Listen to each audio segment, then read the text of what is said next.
ये मिसाइल देखिए, इस तरह के मिसाइल जो है वो इजराइल के खिलाफ तैनात किए जा रहे हैं और आपको भरोसा नहीं होगा, पूरी दुनिया जो है उसमें रणनीति बन रही है, बहस तेज है कि क्या एशिया में तीसरा वर्ल्ड वॉर होगा। मैंने आपको पहले ही बताया था कि अब तक जो 2 वर्ल्ड वॉर हुए हैं वो दोनों यूरोप में हुए थे और अब तीसरा वर्ल्ड वॉर एशिया में होगा और इसका सूत्रधार, इसके लिए दोषी कोई और नहीं, सिर्फ और सिर्फ बेंजामिन नेतन्याहू और इजराइल है।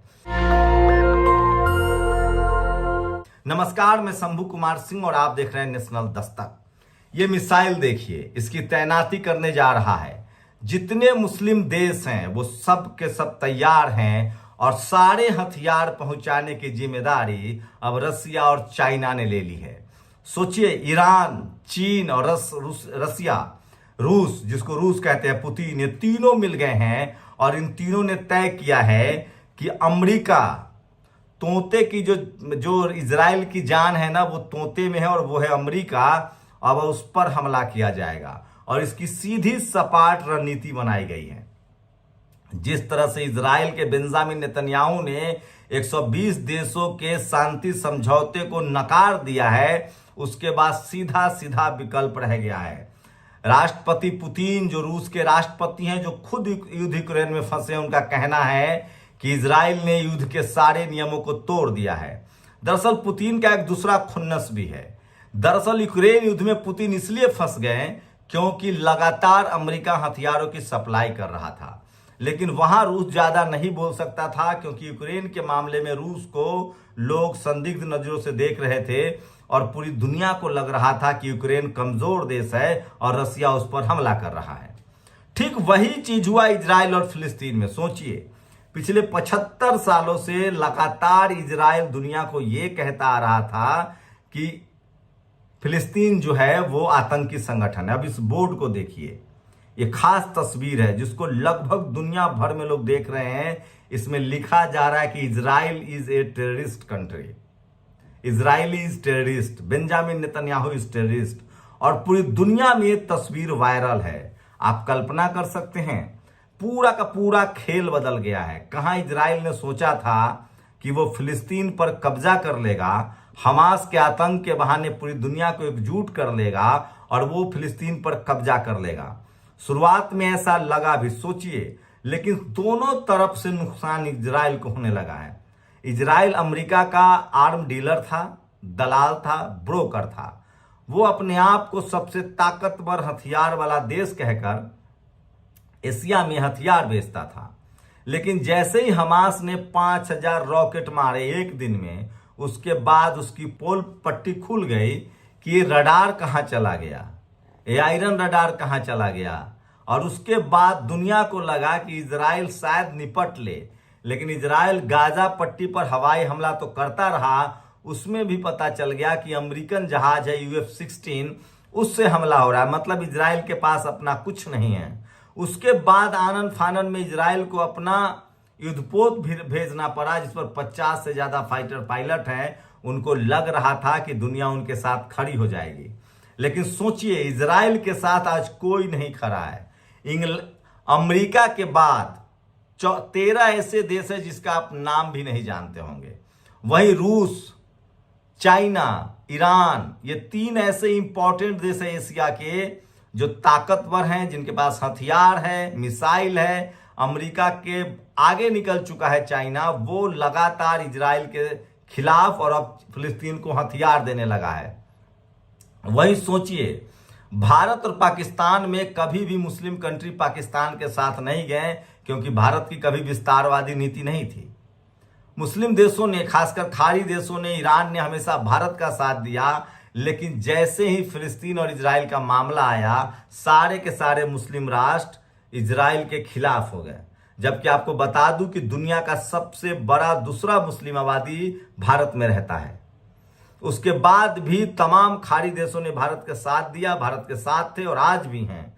लेकिन इजराइल और फिलिस्तीन के बाद तमाम मुस्लिम देश जो हैं, जॉर्डन, और उसके बाद उतना ही नहीं, जो एशिया में शायद ही कोई देश होगा जो उसके साथ है, इजराइल के साथ है। इजराइल को चारों तरफ से अब घेराबंदी हो रही है हिजबुल्ला हो, इंसाउल्ला हो, तालिबान हो, ये जितने संगठन हैं, ये वो संगठन है जिसको आपके दिमाग में टीवी अखबार ने आतंकी संगठन डाल रखा है। मैं फिर कह दूं, अब अफगानिस्तान में तालिबान एक चुनी हुई सरकार चला रहा है और भारत के डिप्लोमेटिक रिश्ते हैं तालिबान के साथ।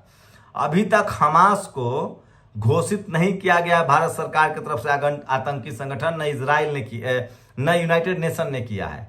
वही कंगना रनावत जाकर इजराइल के राजदूत से मिलाई, वो राजदूत जो कल तक कह रहा था कि हम किसी से डरते नहीं हैं, हमें किसी की मदद की जरूरत नहीं है, हम किसी के साथ हाथ नहीं फैलाते हैं क्योंकि हम दुनिया के बहुत बड़े जेम्स बॉन्ड हैं। और जैसे ही उन पर मिसाइल दगने लगे, जैसे ही हिजबुल्ला ने, सीरिया ने, ईरान ने, तुर्की ने, मिस्र ने, कितने देश बताऊं, लगभग 70-75 देशों ने अपने मिसाइल तैनात कर दिए। उसके बाद से वो कहने लगा कि हमास को आतंकी संगठन घोषित किया जाए। लेकिन मामला वहां से नहीं बिगड़ा है। मामला बिगड़ा जिस तरह से रूस इसमें खेल कर रहा है। रूस अब बदला ले रहा है अमेरिका से और बदला लेगा। उसको लगता है कि अमेरिका की वजह से हम यूक्रेन युद्ध में हार रहे हैं, पिछड़ रहे हैं। वो सप्लायर है, उसी तरह से अब वो चाहता है कि इस युद्ध में सीधे सीधे अमेरिका से लड़ा जाए, अमेरिका को फंसाया जाए। और इसीलिए उसने फिलिस्तीन को नॉर्थ कोरिया, रूस और चाइना मिलकर हथियार सप्लाई कर रहा है और अब इजराइल के पाले में कुछ भी नहीं बचा है। सोचिए किस तरह से लगभग 80 लाख आबादी है इजराइल की। वहीं बेंजामिन नेतन्याहू की भी पकड़ ढीली हो रही है। जनता में नाराजगी है। तल अवीव से लेकर देश के तमाम हिस्सों में प्रदर्शन हो रहे हैं और दुनिया भर में किरकिरी हो रही है। आज इजराइल के साथ अमेरिका के अलावा कोई नहीं खड़ा है। इंग्लैंड बैकफुट पर जा चुका है, फ्रांस बैकफुट पर जा चुका है, जर्मनी बैकफुट पर जा चुका है। सबको लगता है कि इजराइल ने अपने जमीन कब्जाने के लिए इस तरह की नीति अपनाई है और वो अत्याचार कर रहा है। सोचिए अगर सोशल मीडिया ना होता तो ये ना होता। भारत की मनुवादी मीडिया कैसे इजराइल गई थी और वो फिलिस्तीन को दोषी मान रही थी, वहीं से यहीं इजराइल में बैठ के इन्हीं का बमबारी दिखा रहा था। भले गाजा पट्टी को बर्बाद कर दिया गया, लेकिन सोचिए इजराइल के मन में कितनी बेईमानी है, वो किस तरह से जमीन पर कब्जा कर रहा है। पहले उसने कहा इजरायलियों को कि वेस्ट बैंक की तरफ चले जाओ, अब वो वेस्ट बैंक पर भी हमला कर रहा है जहां दूसरी सरकार है। इसका मतलब है कि इजराइल के मन में है कि वो कब्जा करना चाहता है। वहीं अमेरिका भी अब इजराइल को समझा रहा है कि भैया जमीन पर मत उतरो, टैंक पर मत जाओ, तुम नहीं निपट पाओगे, क्योंकि अब चीन, रूस और ईरान ने हथियार सप्लाई करने शुरू कर दिए। वहीं ईरान ने 200 मिसाइल तैनात किए हैं उन हवाई अड्डों पर बरसाने के लिए, उन युद्धपोतों पर बरसाने के लिए जो अमेरिका का है। अब अमेरिका शगुफा छोड़ रहा है कि मेरे पास दुनिया का सबसे बड़ा एटम बम है। लेकिन एलन मस्क जो हेड है, उन्होंने कहा है कि अगर मुझे पूरी जानकारी है, पुख्ता जानकारी है कि हम वर्ल्ड वॉर की तरफ बढ़ रहे हैं और चीन, रूस और ईरान ये तीनों अमेरिका पर हमला करने को तैयार बैठे। आपको बता दे एलन मस्क के पास न सिर्फ गाड़ी की फैक्ट्री है, वो स्काई नाम से अपना इंटरनेट भी और उनका अपना सैटेलाइट भी है। स्काई के नाम से अपना सैटेलाइट है और वो पूरी दुनिया पर नजर रखता है कि कहां क्या हो रहा है। तो इससे साफ है एलन मस्क ने जिस तरह से कहा है कि रूस, चीन और ईरान के बीच बातचीत हो चुकी है और अमेरिका पर हमले की तैयारी की जा रही है। अब सोचिए कि अब इजराइल का क्या होगा। वहीं लगभग 10 से 15 लाख फिलिस्तीनियों को हथियार मुहैया कराया जा रहा है। इनके टैंकों पर हमले हो रहे हैं। इजराइल चारों तरफ से घुर चुका है। वहीं ये बात तो साफ है कि इस युद्ध में भी कहीं ना कहीं इजराइल ने अपनी इजराइल के जो प्रधानमंत्री है बेंजामिन नेतन्याहू, वो अपनी गद्दी बचाना चाहते थे और इस चक्कर में उन्होंने फिलिस्तीन के लगभग 20 लाख लोगों को बेघर कर दिया। और बेघर करने के बाद उसमें से 15 से 20 हजार अब तक महिलाएं, बच्चे, बुजुर्ग जो है वो मारे जा रहे हैं। करीब 50 हजार महिलाएं जो हैं वो जो है वो प्रेग्नेंट है, गंदा पानी पी रही हैं। तो बच्चे जिस तरह से हताहत हो रहे हैं, महिलाएं हताहत हो रही है, बुजुर्ग हताहत हो रहे हैं। पूरी दुनिया के देश अब इजराइल के साथ खड़ा। यूनाइटेड नेशंस में वोटिंग के दौरान पता चल गया। तो इजराइल बैकफुट पर है, अकेला पड़ गया है, उसके साथ अब दुनिया का कोई भी देश खड़ा नहीं है और साफ है कि अन्याय का अंत हो रहा है। लेकिन सोचिए अब तक जिस तरह से आपके दिमाग में अगर बैठा है कि मुस्लिम आतंकवादी होते हैं तो आप इसको निकाल दीजिए। उनकी अपनी एक चुनी हुई व्यवस्था है। तो आप जाइए मिडिल ईस्ट गल्फ कंट्रीज में, उनके शानदार पुलिसिंग है, शानदार व्यवस्था है, उनकी अपनी व्यवस्था चल रही है। लेकिन अब और जिस तरह से वो एकजुट हुए हैं इजराइल और फिलिस्तीन के मामले में, साफ है कि ये लोग एकजुट हैं और इजराइल के मंसूबों पर पानी फिर गया है और फिलिस्तीन कब्जा करने का जो उसका मंसूबा था वो उलट पड़ रहा है। और अब हो सकता है कि इजराइल को 1975 से 75 साल पहले 1947 के आसपास जो मैप था उसमें सिमटना पड़े और जो हताहत होगा सो वो अलग। लेकिन तमाम मुस्लिम राष्ट्र रूस, चीन और ईरान तय कर चुका है कि अमेरिका को सबक सिखाना है और इजराइल के चक्कर में अमेरिका फंस गया है। और अब तमाम देशों को लगता है, मुस्लिम देश पहले भी अमेरिका से नाराज थे, जिस तरह से इराक पर बमबारी हुई, अफगानिस्तान पर बमबारी हुई, उसके बाद लीबिया में बमबारी हुई, तो मुस्लिम देशों को लगता है कि अमेरिका जो है वो दबदबा बनाता है, उसकी जो बाबाशाही है वो नहीं चलनी चाहिए। और पूरी दुनिया में मुसलमान नाराज हैं ऑलरेडी अमेरिका से। और अगर आप एशिया में हैं तो एशिया में सबसे ज़्यादा मुस्लिम कंट्री है, इससे आप नकार नहीं सकते हैं। और वो सब के सब एकजुट हैं। तो फिलिस्तीन के तकलीफ में पूरी दुनिया के मुस्लिम कंट्री साथ हैं।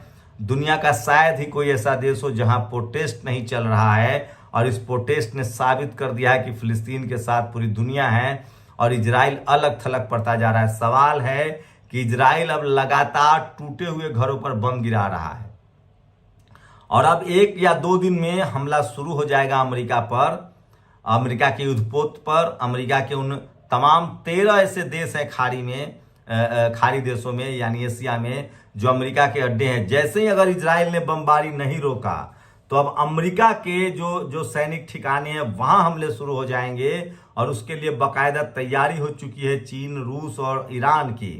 तो इजराइल के साथ साथ अब बमबारी जो है चीन, रूस और ईरान जो है और तमाम वो कंट्री, चाहे तुर्की हो, चाहे आपको बता दें मिस्र हो, चाहे इजिप्ट हो, या इन तमाम लोग कंट्री जिनके पास उन्नत मिसाइलें हैं, टैंक है, जिनके पास फाइटर प्लेन है, 1 से 2 दिनों में अगर इजराइल, अभी भी लास्ट वार्निंग उसको दिया गया है कि युद्ध रोक दो, शांति समझौता मान लो, लेकिन आज इजराइल ने मना कर दिया है। 2 दिन का लगभग उसको मोहलत है और उसके बाद पूरी दुनिया के लोग जो हैं वो पहले ही इजराइल से नाराज हैं और एक साथ लगभग 60 से 62 देश इजराइल पर बमबारी शुरू करेंगे। उसके बाद अंदाजा लगाइए कि क्या होगा।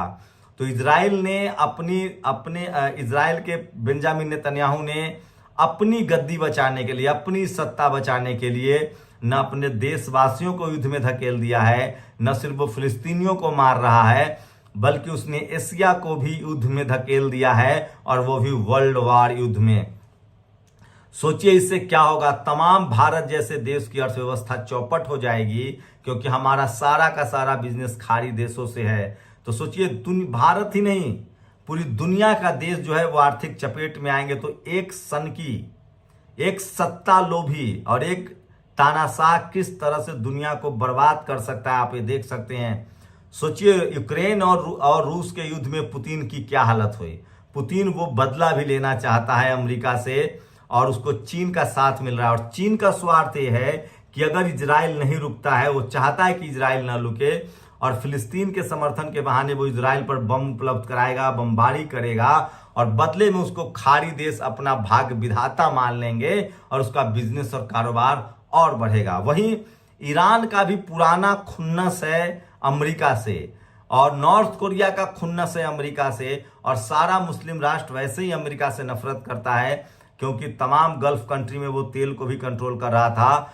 तो इजराइल फिलिस्तीन के वॉर में अगर सबसे ज्यादा नुकसान किसी को हो रहा है तो अमेरिका को होने जा रहा है। उसकी बादशाहत को अब धक्का लगेगा और रूस, चीन और ईरान मिलकर हमले की तैयारी हो चुकी है, पूरी प्लानिंग हो चुकी है।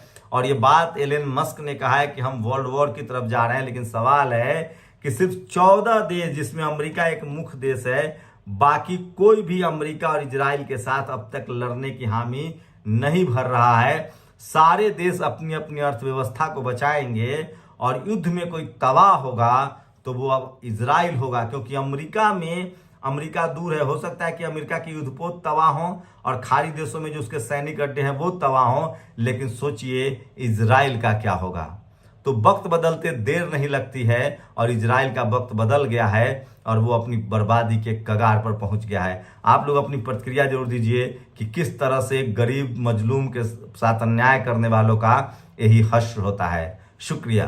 नेशनल दस्तक की आपसे गुजारिश है कि अगर इसको बचाना चाहते हैं तो नेशनल दस्तक को सब्सक्राइब करने के लिए रेड कलर के सब्सक्राइब बटन को दबाएं, फिर बेल आइकन की घंटी दबाएं। नेशनल दस्तक को बचाने के लिए बहुत जरूरी है कि हर खबर को शेयर करें, लाइक करें, कमेंट जरूर करें।